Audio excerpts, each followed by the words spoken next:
우리는 지금 거룩한 성 예루살렘에 있으면서, 그리고 거룩한 성전 하나님의 집 성전에 있으면서도 결국 구원도 하나님의 은총도 받지 못하게 될 사람들이 어떤 사람인가에 대해서 보고 있습니다. 예수님은 지금 세 가지 비유를 우리에게 주시면서 그러한 사람들의 특징을 명확하게 우리에게 보여주고 있는데, 어제는 첫 번째 비유, 두 아들의 비유를 통하여서 예루살렘에 있고 성전 안에 있지만 결국 구원도 그리고 하나님의 은총도 얻지 못할 사람들은 고의로 알면서 결국은 자기가 싫어서 성부 하나님을 거부하는 자들이다라는 특징을 살펴보았습니다. 이제 오늘 본문 두 가지 남은 비유를 통하여서 이러한 사람들이 어떤 특징을 가지고 있는지를 마지막으로 살펴보려고 합니다. 오늘 이 두 가지 비유를 통해서 결국은 교회 안에 있으면서도 거룩한 성 예루살렘, 거룩한 곳 성전에 있으면서도 그곳에서 예배하고 종교 생활을 했음에도 불구하고 천국도 구원도 은총도 받지 못할 사람들의 특징, 그 첫 번째는 또 성자 예수님을 거부한다라는 특징을 가지고 있습니다. 오늘 본문이 33절에 이렇게 시작되는데요. 두 번째 비유를 주님께서 주고 계시는데, 다른 한 비유를 들으라. 한 집주인이 포도원을 만들어 산 울타리로 두르고 거기에 즙자는 틀을 만들고 망대 짓고 농부에게 새로 주고 타국에 갔더니 열매 거둘 때가 가까움에 그 열매를 받으려고 자기 종들을 농부에게 보내니 농부들이 종들을 잡아 하나는 심히 때리고 하나는 죽이고 하나는 칼로 쳤다. 지금 이렇게 얘기하면서 이 비유를 시작하고 있어요. 33절에 나오는 이 비유, 포도원 한 주인이 포도원을 만들었대요. 이건 뭘 상징하는 걸까요? 포도원은 이스라엘을 상징하는 거예요. 하나님의 나라, 이스라엘 나라를 상징하는 거예요. 하나님께서 그들을 아름다운 포도원으로 만들으셨어요. 그래서 산 울타리로 하나님께서 그들의 벽이 되시고 성벽이 되셔서 그들을 보호하셨어요. 그리고 망대도 짓고 그들을 지켜주셨어요. 그래서 딱 하나 원했던 것이 무엇입니까? 열매 맺기를 원하셨어요. 그래서 열매 거둘 때가 되어서 열매를 거두기 위하여서 그렇게 갔는데 그들에게 열매를 얻지 못했다라는 거예요.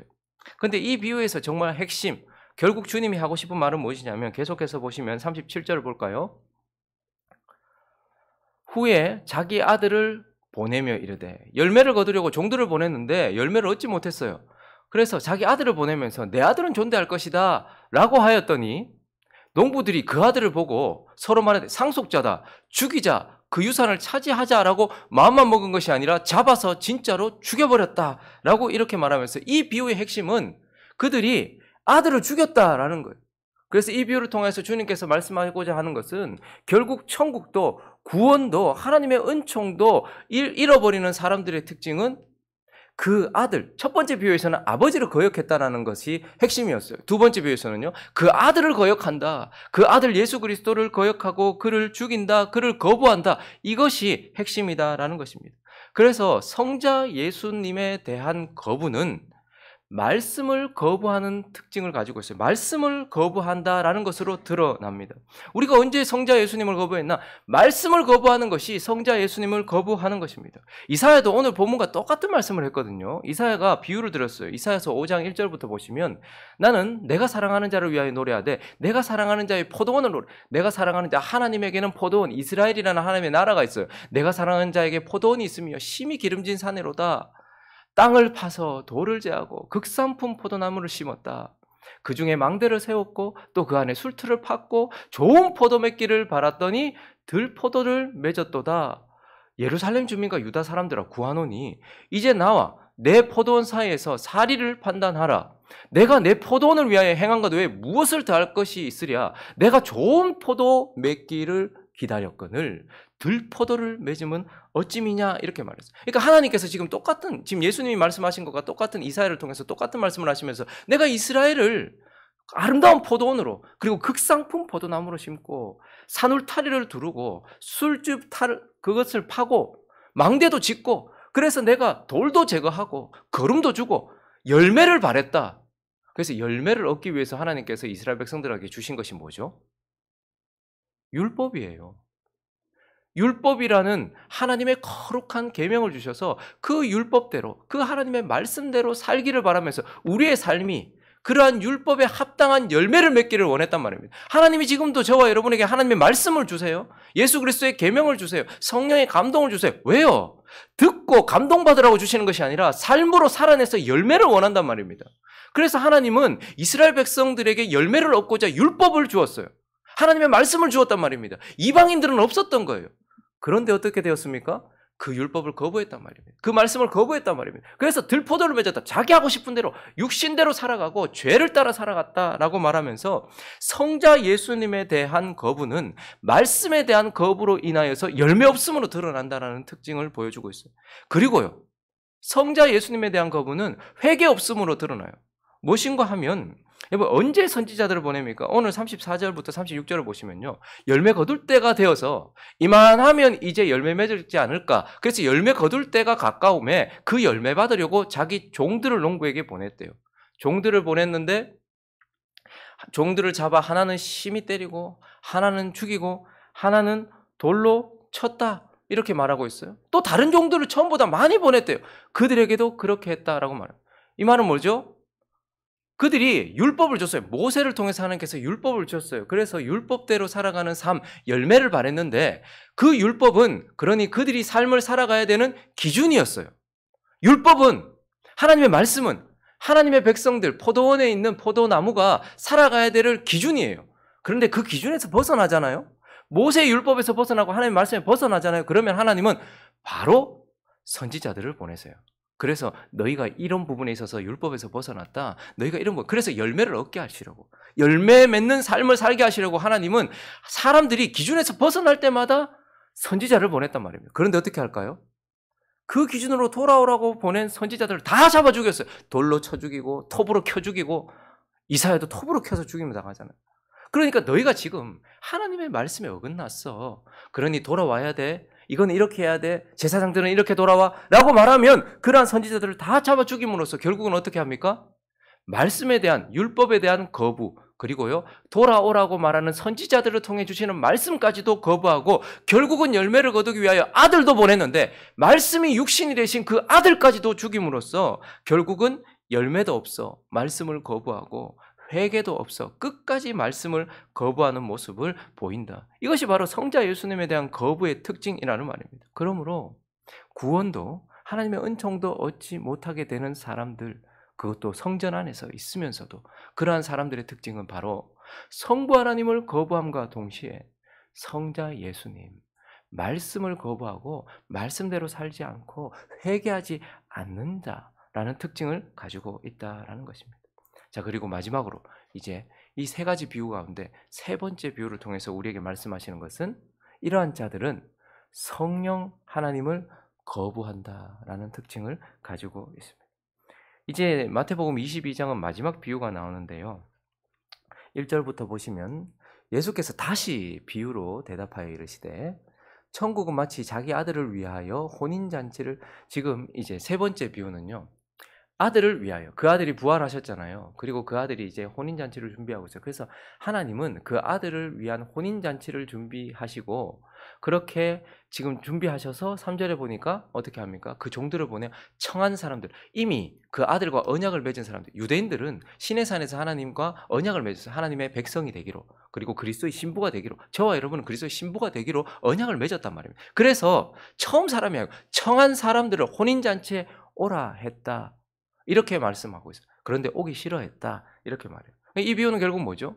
이제 하나님께서 마지막 혼인잔치를 예비해 놓으시고 그 아들과의 혼인잔치를 약속한, 결혼을 약속한 신부된 자들을 초청하고 계시는 거예요. 천국으로 초청하고 계세요. 복음을 통해서 초청하고 계시고 천국으로 초청하고 계시는 그 하나님의 모습을 보여주고 있어요. 그런데 이 비유의 핵심, 결국 이 비유를 통해서 말씀하고자 하는 것은 무엇이냐면, 계속 보실까요? 4절 계속 보시면 다시 다른 종들을 보내매 불러도 안 오는 거예요. 오기로 약속해놓고 그리스도의 신부로 이미 언약을 맺어놓고 종들을 보내는데 청한 사람들에게 이르기를 내가 오찬을 준비했다. 나의 살찐 소와 살찐 짐승을 잡고 모든 것 다 갖추었다. 오기만 하면 된다. 오소서 하라 하였더니 그들이 돌아보지도 않고 한 사람은 자기 밭으로, 한 사람은 자기 사업하러 가고 그 남은 자들은 종들을 잡아 모욕하고 죽였다라고 이렇게 말해요. 그래서 이 비유의 이 비유에서 핵심적으로 말씀하시고 싶어 하는 것은 무엇이냐면 이미 청함을 받았던 사람들을 혼인잔치로 그리스도에게로 천국으로 부르고 있는데 근데 어떻게 한다는 거예요? 그 부르고 있는 자를 거부하는 그 초청을 거부한다. 실제로 복음을 통하여서 우리를 그리스도에게로 그리스도의 혼인잔치로 천국으로 초청하시는 분은 누구십니까 이제? 성령이에요. 그런데 그 초청하시는 분을 거부한다라는 것을 통해서 이들은 결국 성령도 거부하는 자들이다라고 말하고 있어요. 그럼 성령이 어떤 분이십니까? 성령은 아버지께서 계획하셨고 성부께서 계획하셨고 성자께서 이루신 그 일을 우리에게 오셔서 적용시키시는 분이에요.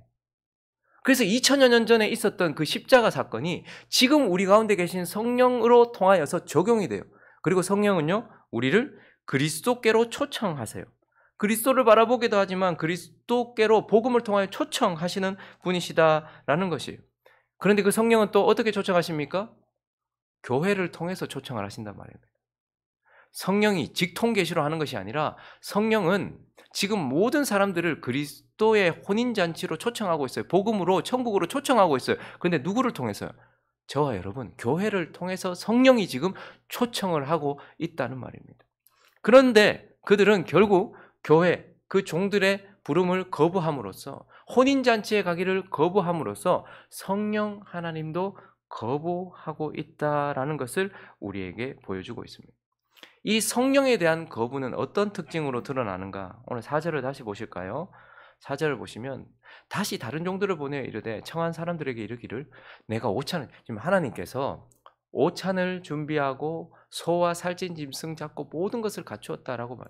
그러니 지금 하늘로 부르고 계시는 것이고 영적인 축복으로 부르고 계시는 거예요. 그런데 5절을 보실까요? 그 사람들이 돌아보지도 않은 이유가 있어요. 뭐 때문에? 자기 밭에서 일하려고. 자기 사업하러 가려고. 뭡니까? 성령에 대한 거부는 영적인 것을 버리고 육적인 것과 땅에 속한 것을 선택한다라는 특징을 보여주고 있어요. 하나님께서 이 땅에서 함부로 살라고 말씀하시지는 않았어요. 그러나 주님이 부르시는 그 순간까지도 결국은 땅에 있는 것 때문에 육적인 것 때문에 영적인 것을 버리는 거예요. 에서처럼. 장자권을 가지고 있었음에도 불구하고 팥죽 한 그릇에 육적인 것에 땅에 속한 것에 그것을 버리는 거예요. 소돔과 고모라가 멸망하는 그 순간까지도 롯의 처는 뒤로 돌아보면서 땅에 속한 것을 놓지 못하고 육적인 것을 놓지 못했던 것처럼 성령을 거부, 내가 언제 성령 거부했나? 라고 말하지만 우리는 영적인 축복과 육적인 것 사이에서 늘 이 땅에 속한 것과 육적인 것을 선택하고 있다면 그것은 성령을 거부하고 있는 것입니다. 성령에 대한 거부는 이렇게 영적인 것을 뒤로 밀어내는 특징, 에서와 같이. 그래서 에서가요, 처음부터 축복을 받지 못했던 게 아니에요. 아버지에게 축복을 받지 못해서 엉엉 울었어요. 근데 그 전에 뭐가 있었습니까? 영적인 축복을 받지 못했던 이유는 영적인 것을 버렸어요. 팥죽 한 그릇을 자기가 선택했기 때문이라는 거예요. 근데 성령을 거부하는 사람들도 지금도요, 이 땅에 속한 것, 내 사업, 내 밭, 내 땅, 내 돈, 하나님이 부르시는 그 순간까지도 그것 놓지 못하는 롯의 처처럼 그렇게 한다라는 특징이 있어요. 그리고 성령을 거부하는 것은요, 결국 최종적인 거부를 드러내는 거예요. 오늘 본문 이 비유를 보시면 3절에 보시면요, 먼저는 그냥 아무나 부른 것이 아니고요, 혼인잔치에 누구를 불렀어요? 종들을 보내요? 그 뭐한 사람? 청한 사람. 이미 나는 그리스도의 신분. 저와 여러분이 세례를 받았을 때에 나는 이제 죽고 새 생명으로 거듭났습니다. 그리고 나는 이제 하나님의 자녀가 되었습니다. 나는 하나님 나라의 백성이 되었습니다. 나는 그리스도의 신부가 되었습니다. 약속했어요. 그래서 유대인들의 결혼은 약혼을 하고 그리고 거할 곳 처소를 예비하고 나면 남편이 와서 신부를 데리고 가잖아요. 그래서 신부하고 우리가 지금 언약을, 신랑하고 우리가 언약을 맺었잖아요. 그리스도와 함께 언약을 맺었잖아요. 유대인들이 언약을 맺었어요. 그리고 나서 이제 실제로 그 결혼 생활을 시작하기 위해서 부르러 보냈단 말입니다. 그 청한 자들, 그러니까 지금 이거는 이스라엘 백성들, 유대인들을 의미하는 거겠죠. 이미 율법으로, 이미 이 언약으로 이미 언약 맺었던 사람들이에요. 그런데 그들을 청했어요. 근데 그들이 거부했어요. 그리고 이번에는 보니까 9절에 보니까요, 그들이 거부하니까 이제 복음이 어떻게 됩니까? 유대인에게서 이방인에게로 넘어가요. 이스라엘에서 열방으로 흩어져요. 그래서 내거리 길로 가서 사람을 만나는 대로 혼인잔치에 초청하는 거예요. 자, 이렇게 그리스도의 신부로 초청, 복음이 유대인을 넘어서 이방인에게 흘러갔어요. 자, 그런데 그 이후에 보니까 7절을 보니까 청한 자들이 거부했어요. 그러니 임금이 노하여 군대를 보내어 그 살인한 자들을 진멸한 심판 이야기로 넘어가요. 그리고 11절부터 13절을 보시면요. 내거리에 나가서 아무나 다 불러왔어요. 초청받았단 말입니다. 그래서 그 집이 혼인잔치가 가득 찼어요. 그런데 임금이 손님을 보러 가서 거기 초청받은 사람들, 그러니까 혼인잔치에 온 사람들이 예복을 입지 않은 한 사람을 봤어요. 저것은 단순히 예의를 갖추지 않고 갔다는 것이 아니라 저 혼인잔치, 유대인들의 문화를 보면 혼인잔치에 초청받은 사람은 주인이 예복을 미리 준비를 해줘요. 그래서 주인이 준비한 예복을 그들이 입어야 되는 거예요. 거기 있는 사람 다 예복을 입었어요. 근데 한 사람이 입지 않았다 이렇게 말씀하고 있죠. 계속 볼까요? 12절. 네. 이르되 친구여 어찌하여 예복을 입지 않 주인이 결혼잔치에 참석시키기 위해서 준비한 예복을 다른 사람 다 입었는데 왜 입지 않고 여기 들어왔느냐 하니 그가 아무 말 못해요. 그랬더니 임금이 또 심판 이야기로 넘어 사원에게 말해요. 저 손발 묶고 바깥 어두운 데 내던지라. 거기서 울며 이러갈미 있으니 복음이 넘어갔어요. 거기 있는 사람은 악한 사람이든 좋은 사람이든 다 복음으로 초청했어요. 성령이 교회를 통해서 복음으로 초청했어요. 그런데 그들 중에 예복을 입지 않은 사람, 즉 합당한 회개도 하지 않고 그리스도의 의로 옷 입지도 않은 그냥 교회 안에만 있었던 자들, 이런 자들에 대한 심판의 이야기로 넘어가요. 자, 초청을 했는데 받지 않은 사람들에 대하여 심판하는 이야기로 이 세 번째 비유가 마무리되고 있어요. 무엇을 뜻할까요? 성령이 교회를 통하여 초청하는 것에 거부한 것은 최종적인 거부이므로 심판에 이르게 한다라는 것을 보여주면서 성령까지 거부하는 것은 결국은 끝까지 거부한다라는 것을 의미하고 최종적인 결과를 보여준다. 그래서 성령의 거부는 최종적 거부라는 특징을 보여주고 있습니다. 그래서 마태복음 12장에 우리가 보았지만 주님이 이런 말씀하셨습니다. 그러므로 내가 너에게 이르노니 사람에 대한 모든 죄와 모독은 사하심을 얻되 성령을 모독하는 것은 사하심을 얻지 못하겠고 또 누구든지 말로 인자를 거역하면 인자를 거역하면 사하심을 얻되 누구든지 말로 성령을 거역하면 이 세상과 오는 세상에도 사함을 얻지 못해. 왜 그럴까요? 예수보다 성령이 더 세기 때문입니까? 아니에요. 성령은 최종적으로 보냄받은 분이에요. 하나님과 그 아들 예수 그리스도에 의하여서 최종적으로 보냄을 받은 분이에요. 그래서 그분이 교회를 통하여서 이제 아무것도 요구하지 않고 율법을 들이대면서 오라고 하는 것이 아니라 복음을 들이대면서 아무것도 요구하지 않는다, 회개하고 돌아오기만 하면 영적인 것을 누리겠다, 천국을 누리겠다, 구원을 누리겠다라고 말씀하시는데도 그 성령의 부르심까지도 끝까지 거부해버리면 결국은 방법이 없다라는 거예요. 그래서 오늘 이 본문 말씀을 통하여서 결국은 왜 어떤 사람이 구원을 얻지 못하는 그런 사람들, 결국은 하나님의 축복을 누리지 못하는 사람들은 성부 하나님도 성자 예수님도 성령 하나님도 거부한다라는 것을 우리에게 말씀해 주고 있습니다. 말씀을 정리하겠습니다. 오늘 이 세 가지 비유를 함께 생각하시면서 나 자신을 한번 돌아봤으면 좋겠어요. 마지막에 주님 앞에서 주여 주여 하면서 주님이 난 너 모른다 가라라고 할 때 놀랄 사람들이 많다라고 했어요. 왜요? 그들은 예루살렘에 있었거든요. 그들은 성전 안에 있었거든요. 그들은 예배했거든요. 그들은 직분이 있었거든요. 그들은 교회에서 중심적인 인물이었거든요. 그러니까 자기들이 구원을 얻지 못했다든지 축복을 영원히 누리지 못한다는 것을 생각도 못했어요. 그런데 그런 사람들이 있다라고 말해요. 그래서 오늘 우리는 저 사람이 저렇다라는 것이 아니라 우리 자신을 한번 돌아봤으면 좋겠어요. 내가 성부를 거부하면서도 성자를 거부하면서도 성령을 거부하면서도 몰라요. 그런데 그 특징들을 보십시오. 나는 혹시 권위를 부인하면서 하나님께서 세워놓으신 질서와 권세를 부인함으로써 성부 하나님을 거부하고 있는 자는 아닌지 우리 자신을 돌아보십시오. 하나님께서 세워놓으신 모든 질서를 거부함으로써 함부로 여기고 그 위에 서려고 하며 그 옆에 서려고 하는 그러한 자들, 자기도 모르게 성부를 거부하고 거역하는 것임을 기억하십시오. 그리고 말씀을 거역함으로써 말씀이 내게 와도 아무 반응을 보이지 않아요. 말씀을 내게 주어도 율법을 주든 복음을 주든 회개하라고 또다시 이야기하든 그냥 말씀은 그냥 귀로 듣고 마음으로 그냥 감동받고 그냥 그것으로 끝이지 내 삶으로 옮기는 것은 아니다고 생각하며 말씀의 한 치의 움직임도 없는 사람들, 결국 예수를 십자가에 못 박은 사람이요 성자를 거부한 사람이라는 것. 그래서 나는 그런 모습은 아닌지 늘 듣기만 하고 그 말씀에 대하여 전혀 반응하지 않는 성자를 거부하는 자들은 아닌지. 그리고 나는 성령 거부한 적 없는데 이 땅의 것을 하늘의 것보다 더 좋아하고 세상의 것을 하늘의 것보다 더 사랑하여서 결국은 땅의 것 때문에 영적인 것을 버리고 있는 성령을 거부하는 자는 아닌지, 그리고 내 시간 전부 성부 하나님을 거부하는 시간, 성자 하나님을 거부하는 시간, 성령 하나님을 끝까지 거부하는 그러한 자는 아닌지 우리 자신을 돌아봤으면 좋겠고, 또 하나는 우리는 우리 입장에서 사람들을 판단하는 경향이 있습니다. 그러나 저 사람 왜 지옥 가지? 왜 하나님 저 사람 구원해 주지 않지? 왜 저 사람에겐 축복해 주지 않지? 우리의 관점이 아니에요. 어떤 한 사람이 결국 구원을 얻지 못하고 결국 영원한 고통이 있는 지옥에 가는 이유는 그가 나쁜 행동을 했기 때문이 아닙니다. 우리 눈에 보이는 나쁜 행동을 했기 때문이 아니에요. 그가 하나님과의 관계에 문제가 있었던 것입니다. 우리 눈에는 아무리 봐도 법 없어도 살 사람처럼 보이고 저 정도면 괜찮은 사람 아닌가라고 생각할지 모르겠지만, 하나님 입장에서 봤을 때는요, 성부 하나님을 끝까지 거부한 자요, 성자 예수님을 끝까지 거부한 자요, 성령 하나님을 끝까지 거부했기 때문에 그가 구원을 얻지 못했다는 것을 기억하면서 하나님의 관점으로 사람을 또 바라볼 줄도 아는 저와 여러분 되시기를 예수 그리스도의 이름으로 축원합니다.